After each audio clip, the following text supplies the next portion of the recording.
Years ago, the Philadelphia Police Department carried out one of the greatest acts of police terror in U.S. history, right where I'm standing. The target was an organization called MOVE, a nearly all-black revolutionary group. On May 13, 1985, police set an example for all radicals nationwide by bombing the MOVE home, full of innocent men, women, and children, trapping them so that 11 people burned alive. I sat down with the only adult survivor of the MOVE bombing, Ramona Africa, to hear her story, one of the hidden people's histories of life in American empire. The MOVE organization was born in Philadelphia during a time of revolt.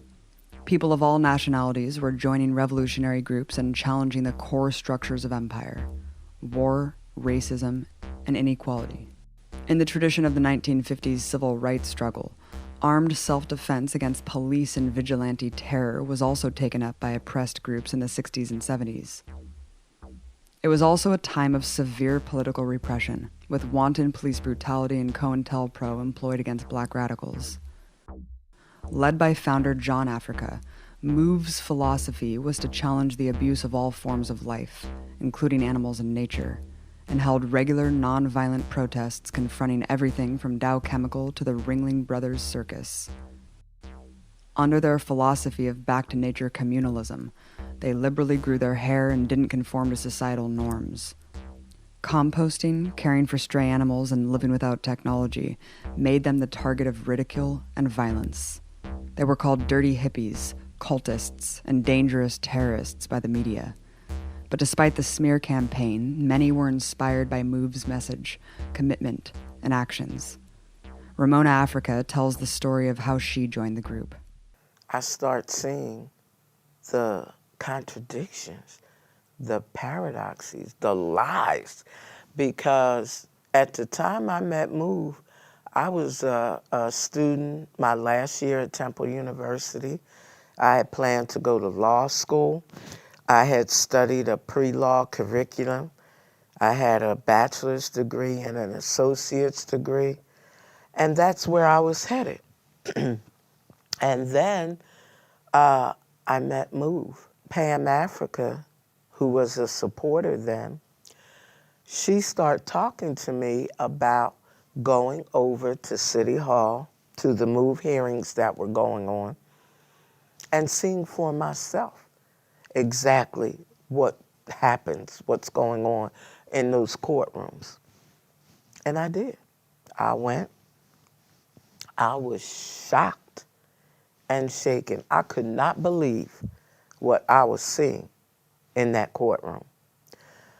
Nothing that I read in those textbooks that I was given to read at Temple University, nothing that those professors told me at Temple University, none of that was going on in that courtroom.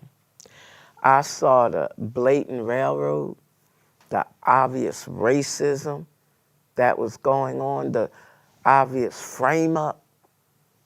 On the other hand, I saw a group of revolutionaries, and I saw them uncompromising, saw them representing themselves, cross-examining prosecution witnesses and exposing the lies and contradictions of these witnesses.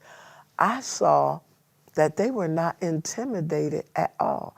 At the MOVE 9 trial, Ramona was charged with contempt of court for clapping by Judge Lynn Abraham. She was sentenced to 60 days in jail. Well, I tell everybody, I owe her a thank you note because she sent me to the county jail for 2 months, up close and personal with MOVE women. When I walked out of that prison after those 2 months, There was no turning back. Law school was out of the picture. I did not want to be like the judge, the prosecuting attorneys, or even the so-called defense attorneys. I wanted to be like Move. Ramona was witnessing the trial of members known as the Move Nine. The history of why they were being sent to jail gives the essence of the relationship between the police and Move. The political climate in Philadelphia was impacted by social change across the country. Education reform that brought affirmative action was met with fierce reaction from racists. It propelled figures like notorious crooked cop Frank Rizzo to positions of power. His claim to fame was leading an ultra-violent police riot against peaceful students in 1967, who were demonstrating in favor of black studies classes, where he ordered cops to, quote, get their black asses. As police commissioner, he proudly evoked a lynching while ordering raids on Black Panther offices, saying to a reporter, the Black Panthers should be strung up. His qualifications made him a star to the racist white sectors of Philadelphia. Openly campaigning on so-called white rights, he became mayor in 1971. One of his campaign slogans was "Vote White." The dual hatred of both African Americans and progressives made Move an obsession for the mayor and his ilk. Move members became a target of regular harassment and physical attacks by Rizzo's cops. Their abuse reached unspeakable heights. Between 1974 and 1975, 3 different Move women reported miscarriages after police beat them in their pregnant stomachs. In a police attack in 1976, Janina Africa's 3-week-old child Life was crushed by police. As Mamia Abu-Jamal reported, non-Move eyewitnesses saw police club Janine while she clutched her infant baby. In response to these vicious attacks, Move grew increasingly militant, upholding the philosophy of self-defense. But Rizzo and his gang weren't satisfied with random beatings. They didn't want an organized group of empowered black radicals that could criticize the police and fight back against their abuse to exist at all. For the good of the empire, all of COINTELPRO's hard work had to be honored. In 1977, escalating attacks led to members brandishing guns outside their home, declaring we will no longer be beaten and intimidated by police. 24-hour surveillance and positioning of attack squads and checkpoints surrounding the Move house began. But as the group remained defiant, the heavy-handed lockdown became an embarrassing 15-month quagmire for Rizzo. The police will be in there to drag them out by the backs of their necks. They're going to be taken by force if they resist. No question about that. Children or not. In March 1978, the police increased tensions by blockading food, water, and gas from the home and ordering journalists to leave the area. Move negotiated a deal with the city to move to a new location. But, as if Rizzo didn't want a peaceful resolution, he changed the terms of Move's deal with the city and obtained a rush warrant. On August 8, 1978, the attack began. Knowing there were many children inside, police started bulldozing the home, while the fire department shot water cannons. They were flanked by hundreds of police officers with assault rifles. Gunfire. Eventually, there was a barrage of gunfire. Philadelphia police say their shooting was set off by shots coming from the house. But several witnesses assert the first shots were directed at the house, including 2 reporters at the scene. Cops testified they unloaded their assault rifles into the Move basement, where they could hear women and children crying. In the unhinged flurry of bullets, Officer James Ramp was shot and killed. And in the face of certain death, Move surrendered.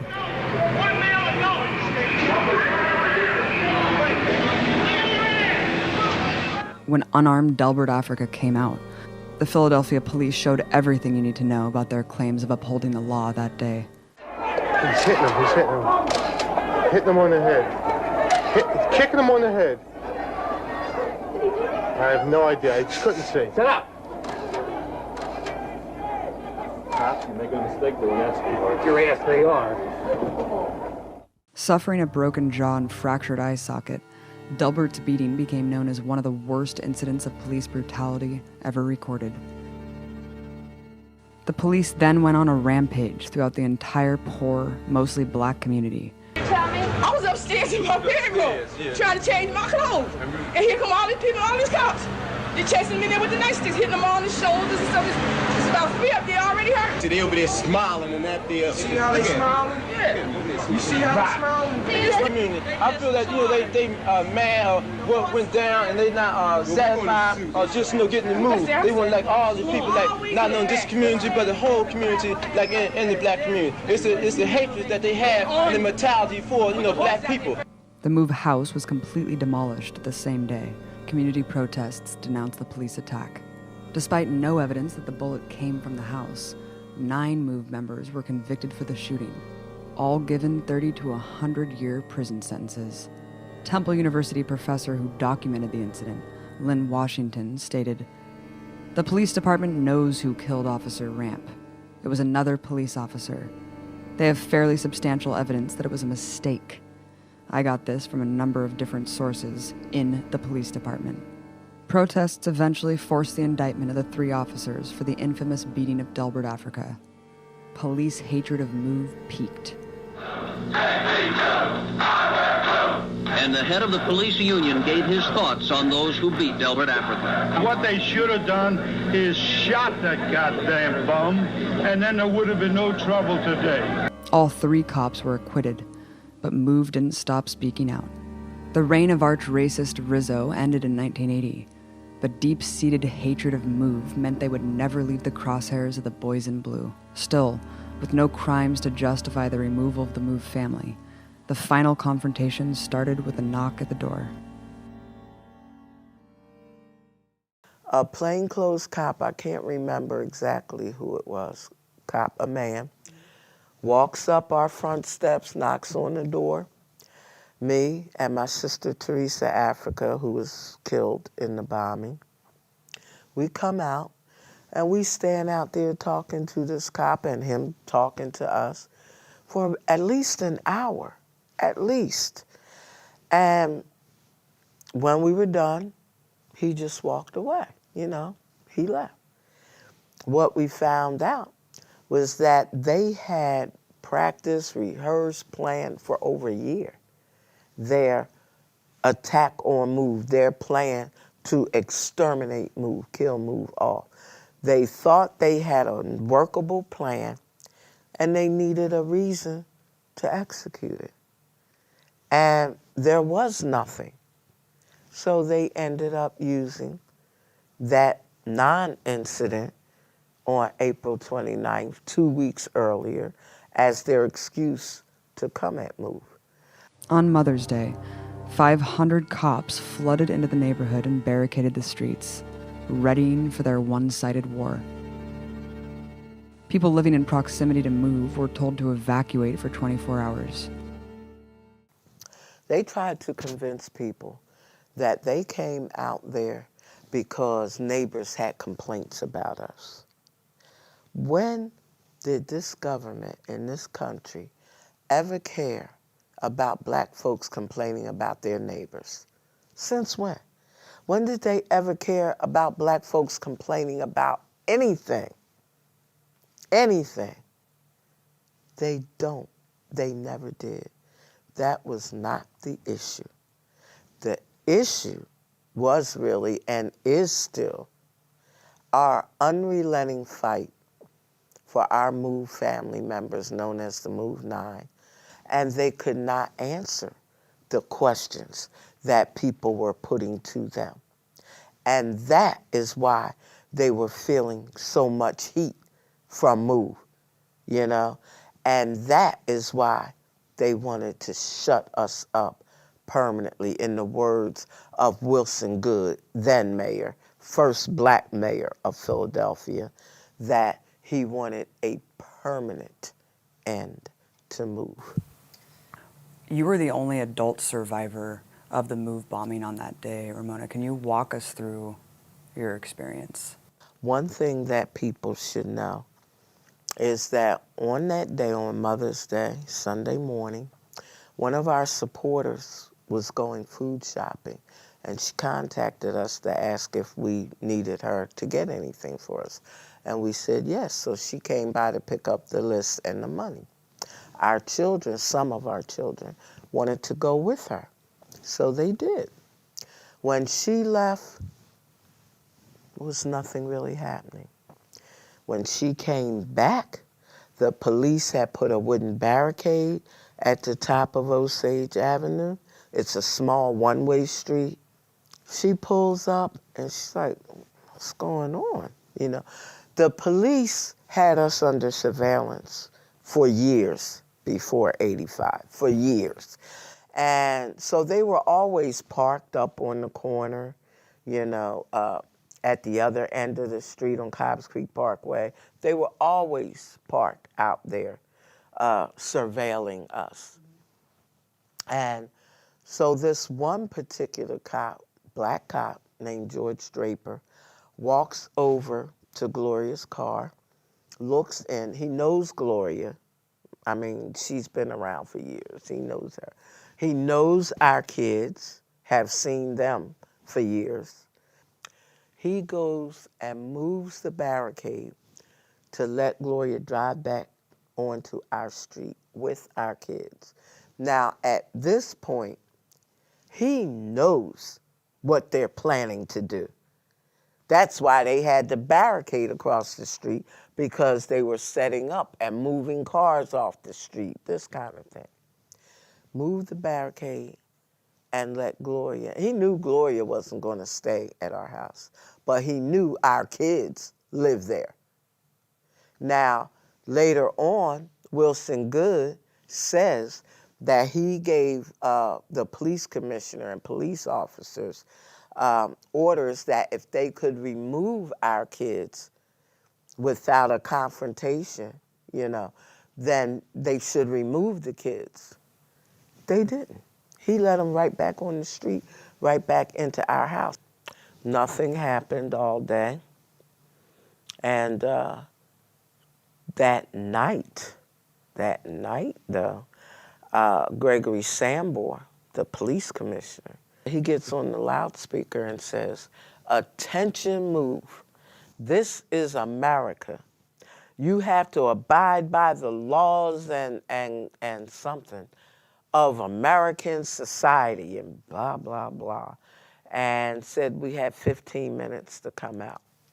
So we did not come out. And the first mode of attack against us was the fire department. 4 deluge hoses. We were in the basement. The water was just pouring down on us. I mean, pouring down on us. When flooding the house didn't work, police launched their next phase of attack. Then the police, they put smoke, tear gas, and it started spreading through the house. But in order to put the tear gas in our house, what they did was they used explosives. They claimed they wanted to put 3-inch holes in the party walls on either side of our home to insert tear gas. When they finished using those explosives that were supposed to put 3-inch holes in the wall, they had blown our whole front porch off. I mean, the whole front of our house was blown away, so it was wide open. So when that didn't drive us out of our home, they started shooting. According to their estimates, and you can take that with a grain of salt and scale it up, they shot over 10,000 rounds of bullets in on us within the first 90 minutes. They had to send to their arsenal for more bullets, It was only a handful of us in that house, 6 children in that house. When I say they shot over 10,000 rounds of bullets, They had their sidearms. They had M16 rifles. They had shotguns. They had sniper rifles with silencers on them. They had M60 automatic rifles. The police say the first shots were automatic gunfire from the move house, yet the only automatic weapons ever found belonged to the police. Shockingly, they brought more than just M60 machine guns and enough ammo to kill a small city. They had bombs, too. Hovering in a police helicopter 6 feet over the move home, Lieutenant Frank Powell, with the official approval of Mayor Good and Police Commissioner Greg Samber, lit 2 pounds of C4 explosives and threw the bomb onto Move's roof. This 5:27 p.m., State Police helicopter drops it. There is the explosion. The act of terror was long planned. An internal FBI letter confirms the agency personally delivered 30 blocks of C4 to the Philadelphia police for the assault. When you guys were in the basement, did you hear them announce anything before the bombing? No, I didn't. But like I said, it wouldn't have made a difference because we knew, we were very, very clear on the fact that they were not out there to arrest anybody. They had plenty of opportunity to arrest us if that was their aim, but it wasn't. It wasn't. Their aim was to kill, to exterminate, annihilate the MOVE organization. And that is why we didn't come out. We knew it. We knew it. For people who haven't been in combat or been around something like machine gun fire or bombs dropping. Like me. Yeah. I mean, talk about what happened when that bomb dropped. Well, when they dropped that bomb, we heard it and we knew it was something big because we could feel it in the house. But it never occurred. Well, I'll say it never occurred to me. I don't think it occurred to any of us that they had dropped a bomb on our house. And the fire started on the roof. So we're in the basement. We didn't know initially that a fire had started, but they knew it. They knew it and did nothing to put it out. When the fire erupted, Police Commissioner Samber and Fire Commissioner William Richmond both gave the order to, quote, let the fire burn. They won't call it. Police Commissioner, motherfucker. So after a while, it was kind of quiet, nothing was happening. But the smoke started getting thicker, and initially we thought it was still the tear gas. But as it was getting thicker, we're like, no, this is something else. And it started getting hot in there, started getting hot. And then we could hear the tree in the back of our house crackling. It had caught on fire. When we realized our house was on fire, contrary to what this system wants to convince people that we're suicidal and, made a decision to be burned alive, that's a lie. We tried to get our children, our animals, ourselves out of that blazing inferno. We hollered out, we're coming out, we're bringing the kids out. The kids were hollering, we're coming out, they're bringing us out. You know what the response was to that when we started trying to come out? They opened fire on us. They opened fire on us. Bullets were hitting all around us. We were forced back into the house at least twice, which put us in a position of being burned alive or being shot to death. We made one last attempt to come out. And that is when Bertie and I got out. And not just my word, but Bertie's word. He could hear the gunshots all around us, you know. I heard them. I knew what was happening. What was happening was that the people waiting for them outside had a vendetta to honor. The team guarding the back exit of the burning house were the same cops indicted for the beating of Delbert, Africa. Those who managed to escape the suffocating smoke and blazing inferno were met with a spray of police gunfire, forcing them back into the flames.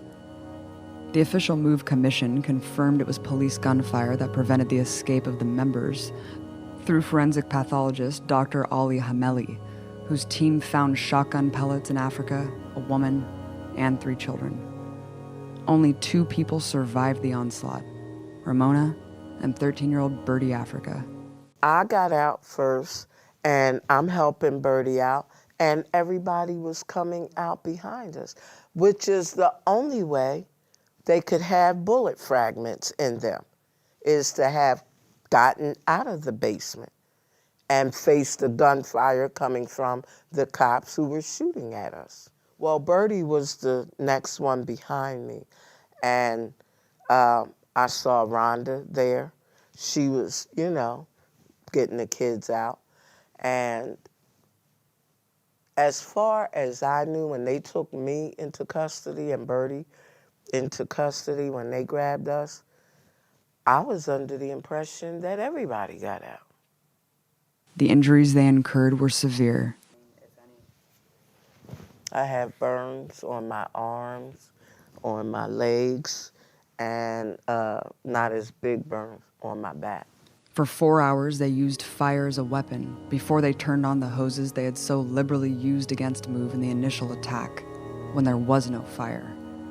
The flames spread uncontrollably over 3 blocks, engulfing over 60 homes. When the smoke cleared the ruins, 11 people lay dead. 5 were children. All the result of a murderous scheme where top officials used military force to bomb their own civilians and ensured that they would burn alive. What accountability was there for any? None, absolutely none.